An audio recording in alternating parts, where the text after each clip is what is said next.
이게 아니네. 안녕하십니까.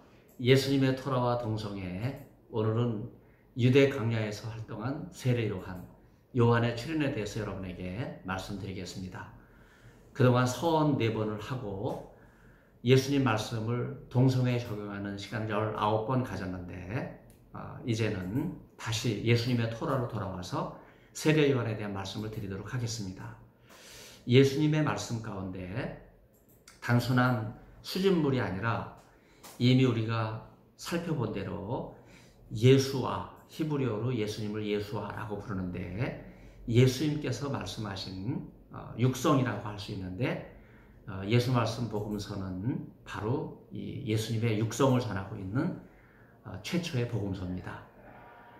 3장에서 세례 요한이 출현하는데, 그 내용은 바로 세례 요한의 설교 속에 예수님의 가르침이 먼저 비춰졌다 하는 관점에서 우리가 세례 요한의 출현과 설교를 중요하게 생각해 볼 수 있습니다.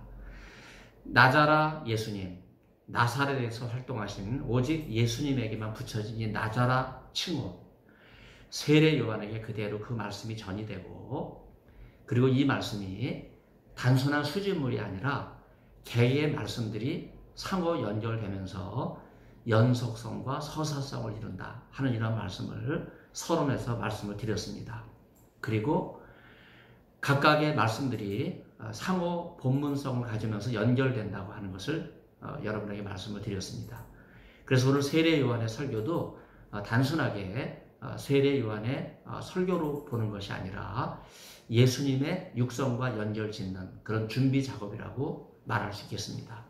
그래서 세례 요한의 활동지인 유대 광야로 예수님께서 가셔서 세례를 받으신 것도 예수님 말씀이 바로 세례 요한에게 투영되는 그런 중요한 시사점을 준다고 말할 수 있습니다. 나자라 예수님의 이야기는 단지 줄거리만 연결되는 그런 내용으로 우리가 중시하기 때문에 많은 사람들이 줄거리에 플롯이 있다 그런 생각을 하지만, 사실은 단어와 단어, 구와 구, 절과 절도 연결되고 있습니다. 특별히 여러 본문이 상호 연결이 되는 상호 본문성 속에서 등장인물과 사건과 배경도 개개 단위에서, 구절에서 그 효과를 생각해 볼 수 있습니다. 이 점에서 예수님의 말씀은 단순한 수집물의 성격이 아니라 연속성과 또 서사성 속에서 서로 연결되는 내러티브적 특징이 있다고 말씀드릴 수 있습니다. 이 땅에 오신 예수님을 제일 먼저 증거한 사람은 이미 구약 600년 전의 예언자들의 예언이지만, 그러나 사실은 마지막 예언자로운 세례 요한의 이야기가 바로 예수님의 출현을 본격적으로 알린다고 말할 수 있습니다.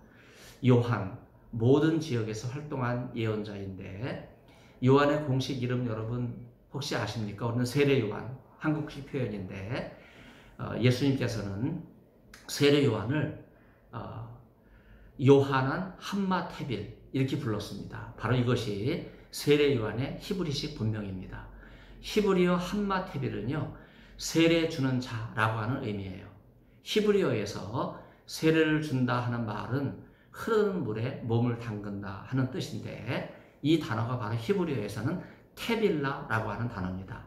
테빌라는 유대인의 정결법 전통에서 흐르는 물에 몸을 담가서 씻는다라고 하는 의미예요. 그렇다고 위생적인 차원에서 목욕을 하는 게 아닙니다. 이것은 제의적인 종교적 의미를 위해서 몸을 씻는다고 하는 그런 정결 예식입니다. 유대인의 이 정결 예식을 좀 축소를 해서 미크베라고 하는 목욕통에서 몸을 씻는 이런 제의시설을 많이 운행을 했죠. 흐르는 물이 유대 광야에서 그렇게 흔치 않기 때문에 요단강까지 갈 수 없잖아요.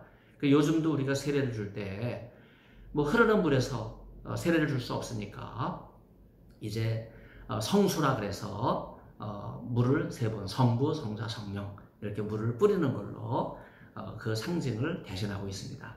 세례 요한의 이름이 히브리식으로 요하난 함마테빌이다. 이런 말씀 드렸는데 고여있는 미크베라고 하는 목욕통 대신에 흐르는 요단강 물에 물을 잠그는 자다. 그렇게 우리가 그 의미를 생각을 해볼 수 있겠습니다.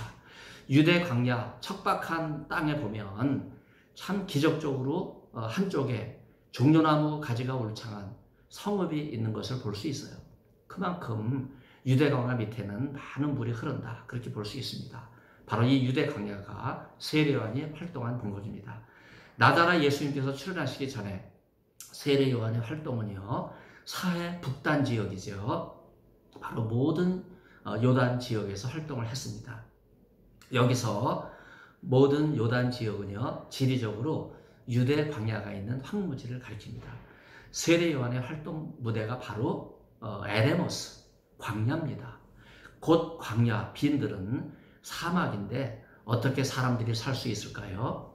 우리의 상상과는 달리 고대 많은 사람들은 이 팔레스타인, 유대 광야에서 살았습니다.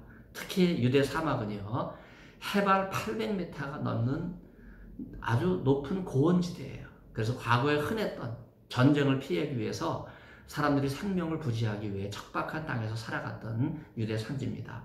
흔히 이곳을 유대 광야라고 부르죠.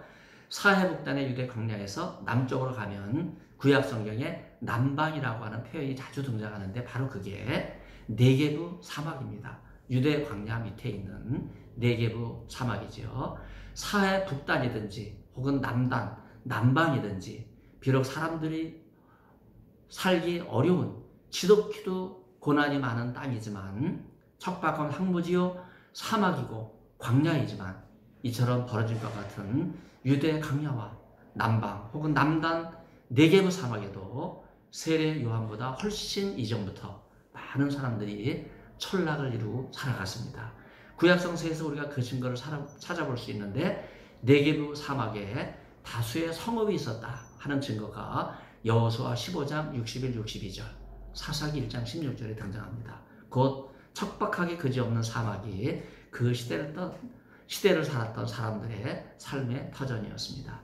광야와 같은 세상에서 과연 인생이 살 수 있겠습니까? 광야와 같은 인생길에 고달픈 일이 닥치죠. 전염병이 닥치고 사업에 어려움이 닥치고 먹고 살기 힘들 때 여러분 광야와 같은 세상인데 신명기 8장을 깊이 읽으시면서 위로를 받을 수 있기를 바랍니다.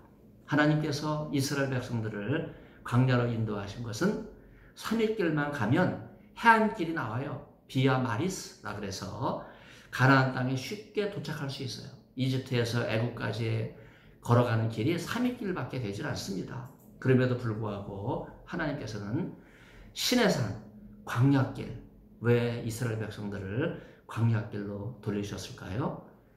신명기 8장에 의하면 그들의 교만을 꺾으시고 광야에서 먹을 것이 없잖아요. 하나님의 도우심만 바라면서 살 수 있도록. 그래서 낮에는 구름기둥으로, 밤에는 불기둥으로 만나와 메추라기를 하나님 보내주셔서 먹고 살게 하셨는데 바로 하나님의 간섭과 개입을 통해서만 살 수 있다고 하는 삶을 일깨워주는 말씀입니다. 광야가 사람이 살 수 없는 척박한 땅이지만 하나님의 도우심만을 구하면 살 수 있다고 하는 사실을 일깨워주는 것이 광야길입니다. 여러분들 광야길에 있을 때 위로부터 오는 앞이 막히고 뒤가 막히고 다시 뒤돌아갈 수 없는 옆까지 다 막혔다 할지라도 위에 하나님의 은혜의 자리가 환히 열려있는 것을 바라보며 날마다 은혜의 보좌 앞에서 믿음으로 승리할 수 있기를 바랍니다. 요한에게 광야는 어떤 곳입니까? 빈들이지만 광야에서 세례 요한은 하나님께서 맡겨주신 사명을 감당하는 마지막 예언자로 살았습니다. 나자라 예수님께서도 세례 요한의 업적을 중시하시면서 율법과 선지자는 요한의 때까지요. 그 후부터는 하나님 나라의 복음이 전파되어 사람마다 그리로 침노하느니라 이렇게 말씀하셨습니다. 이 구절에서 그리로라고 하는 말은 하나님의 나라로 라는 말로 의역해 볼 수 있죠. 비록 광야이지만 하나님 말씀에 사로잡힌 요한이 활동하신 곳에 하나님의 나라가 침노한 것입니다. 비록 누가는 그 후로부터 라고 표현하고 있지만 예수님 말씀 16장 16절은 그때로부터 라고 표현함으로써 하나님의 때, 곧 카이로스를 강조합니다. 세례 요한의 소문을 듣고 많은 사람이 광야로 모여들었는데 이것을 스데반은 광야교회라고 평가합니다. 광야교회는